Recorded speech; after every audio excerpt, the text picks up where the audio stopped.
서울 중구 성동구의 박성준 의원입니다. 비서실장님 임명된 지가 총선 됐습니다. 끝나고 24년 4월이죠? 네, 6개월 됐습니다. 6개월 됐죠? 근데 명태균을 몰랐다고 하면은 네. 청와대 대통령실의 시스템이 붕괴된 거 아닙니까?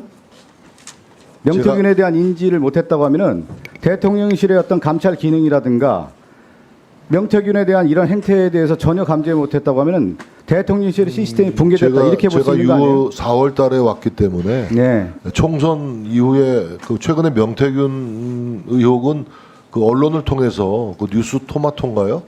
알겠습니다. 한 달 반 전에 네, 그때 알겠습니다. 알려진 거기 때문에 제가 뭐 알 도리가 없죠. 그러면 명태균의 저런 대통령과의 통화가 농락이라고 하는데 대통령이 농락당한 겁니까 그러면? 대통령이 뭐- 농락당했다고 볼 수가 있는 겁니까? 저는 뭐 명태균 씨가 언론을 통해서 이렇게 쏟아내는 네. 이런 언사들에 대해서 어디까지가 진실이고 어디까지가 거짓인지 도저히 가늠하기가 좀 아니 어려운 가늠하는 게 아니라 상황입니다. 팩트 체크를 해서 명태균이 그러면 사기꾼인지 대통령실에서 입장을 내야 하는 거 아니 아닙니까? 그것은 저 이미 이제 소환 조사가 임박했기 아니, 때문에 검찰 저 명태균의 사법당국에서 말에 대해서 대통령실의 입장이 분명히 나와야 되는 거 아니에요? 명태균은 사기꾼이다, 허풍쟁이다, 있을 수 없는 일이다 이렇게 얘기해야 되는데 그런 뭐- 얘기가 왜 안 나오죠? 대통령실에서? 그러나 명태균의 그 일방적인 주의 주장이 대통령실 대통령을 향하고 있는 것들이기 때문에 매번 근거 없는 의혹 제기나 문제 제기에 대해서 일일이 대응하지 않는다는 것이 기본 입장이었고요. 다만 국민들이 그만 오해할 수 예, 있는 충분히 부분에 무슨 대해서 말씀인가 알겠습니다. 사실관계를 밝히는 그런 예. 대응을 해왔습니다. 잠깐 소리 좀 멈춰주시고 강혜경 씨 좀 앞으로 좀 나와주시겠습니까?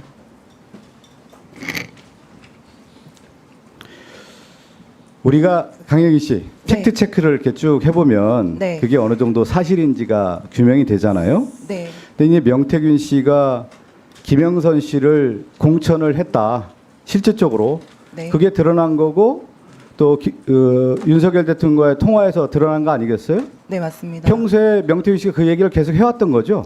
네 자랑 삼아서 주변 사람들한테도 그랬고 저희 직원들한테도 계속 얘기를 했었습니다. 그리고 녹취도 주변 사람들한테 많이 들려줬고요. 네 맞습니다. 그 녹취를 들었던 사람들이 꽤 많습니까? 네 많이 있습니다. 근데 대통령이 직접 통화한 내용들에 대해서 주변에서는 어떤 반응이던가요?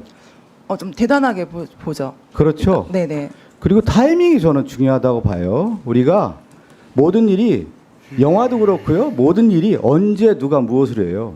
네, 맞습니다. 언제가 했습니까? 언제? 이 통화가.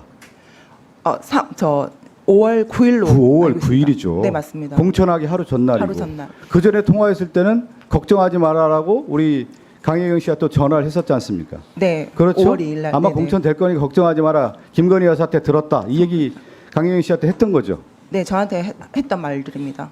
그러면서 5월 10일 날 내일 이루어질 것이다. 공천 네, 될 오후에. 것이다. 네네. 그게 핵심 아니에요? 네 맞습니다. 그게 그러면 사실 아닙니까? 사실입니다. 결과적으로 김영선 전 의원이 공천을 받은 결과입니다. 근데 저는 명태균 씨가 어떤 인물이에요? 저는 대단한 사람 같아요. 왜 그러냐? 누군가를 만나면 설득해서 자기 사람으로 만드는 마력이 있었던 것 같아요. 그건 김건희 여사가 푹 빠진 거죠. 네. 김건희 여사가 어느 정도 신뢰했습니까? 그거 제가 영상을 틀 필요가 없어요. 워낙 많이 나왔기 때문에. 어느 정도 신뢰를 했습니까? 그 윤 대통령이 이제 그러니까 세 명에서 만나는 자리에서 이제 윤 대통령 그때 당시 후보 때 이제 무슨 얘기를 하려 하면 이제 영태균 대표가 이제 말을 해야 되니 중간에 말을 이제 끊는 선생님 말씀 네. 하시잖아 하면서 끊을 정도로 그만큼 신뢰를 했었습니다. 근데 저는 명태균 씨의 대화를 내려보면 딱 구분이 돼요. 김건희 여사는 자신을 알아봤던 사람이고 대단한 사람이라고 하는 부분에 대해서 얘기를 하고 네. 윤석열 대통령에 대해서는 장님무사다. 그리고 얼마 전엔 5살 아이라는 표현을 써요. 5살 아이에게 권총을 주었다. 자기도 쏠 수 있고 다 쏠 수 있다. 지금 다 쏘고 있어요. 다 난사하고 있어요 지금. 이 총에 다 맞아 죽고 있어요 지금. 윤석열 정권이. 그래서 누가 어떤 표현을 하냐. 명태균의 농락이라고 하는 표현을 누가 써요? 우리가 씁니까? 국민의힘 위원들이 쓰고 지금 대통령실에 쓰고 있는 거예요. 그 얘기 좀 해줘 보세요. 왜 명태균은 이렇게 구분해서 썼을까요?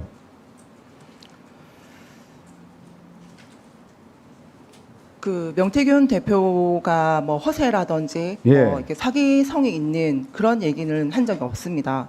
그리고 진실이기 때문에 본인이 저한테 얘기를 했던 부분이고 그만큼 이제 김건희 여사한테 신뢰를 거의 한 100% 가까이 한 90% 이상을 그리고 그 대선을 대통령 당선시키는데 결정적인 역할을 한 거죠. 네, 맞습니다. 그 역할이 됐기 때문에 공천도 받았던 거고 그 선물이라고 하는 거. 네, 맞습니다. 박한수, 김진태, 조은희 다 당선시킨 거 아니에요?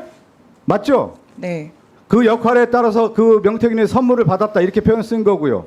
네, 본인도 네, 그렇게 그리고 정확한 건 그 여론조사 비용 3억 6천에서 7천을 못 받았기 때문에 김영선의 세비를 반띵했다. 명확한 거 아니에요? 네. 그리고 명태균은 결국은 윤석열 대통령과 김건희 여사의 관계에 대해서 확실한 자신의 입지를 구축했다. 오히려 우위에서 지배형으로 관리를 했다. 저도 이렇게 읽혀집니다. 그렇게 보여지죠? 그렇게 해왔죠? 네, 그렇게 해왔었습니다. 네, 잠깐 네. 들어가시고요. 시간 좀 멈춰 주십시오. 우리 저 장인수 기자님 좀 앞으로 좀 나와주시겠습니까?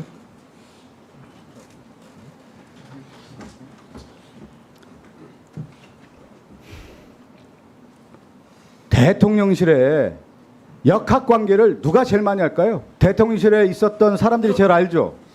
네. 그렇죠? 김대남이 대통령실에 나와서 여러 얘기를 했지 않습니까? 그걸 취재를 했죠. 네, 그렇습니다. 김대남은 뭐라고 했습니까? 대통령실의 힘의 관계, 역학 관계 누가 유의라고 했어요? 실질적 주인은 누구라고 했습니까? 그거 설명 좀 해주십시오. 그 김대남 전 선임 행정관이 이명수 기자한테 윤석열 대통령과 한동훈 대표의 관계를 설명을 하는 게 있습니다. 둘이 사이가 안 좋다 이런 이유다라고 설명을 하면서 이건 확실하다. 황정호 비서관한테 들었다 이렇게 얘기를 합니다. 그리고 또 수석이고 누구든지 황정호 비서관 앞에 가면 다 절절맨다. 근데 나는 이제 고향 선배니까 황정호한테 이렇게 반말하고 너 요새 너무 나대는 것 같은데 조심하지 뭐 이런 얘기하고 한다. 근데 이제 다들 황정호 비서관을 어려워한다 뭐 이런 얘기를 했습니다. 그렇죠? 칠간신이라고 꼽히는 그 황종호 실제 대통령실의 확실한 세력으로 있어서 김건희 여사를 보좌하고 있다라고 하는 것에 대해서는 김대남 전 행정관이 확실하게 증언을 해준 거 아닙니까? 뭐 기자한테 얘기했으니까요. 예, 뭐 맞는 말로 보입니다. 이 정권이 어느 정권이다? 김건희 정권이다라고 하는 것을 김대남이 입증을 해준 거 아닙니까? 예, 뭐 본인 공천 받는 거와 관련해서는 계속 김건희 여사한테 잘 보여야 공천 받을 수 있다는 얘기를 합니다. 네, 이상입니다. 네, 수고하셨습니다.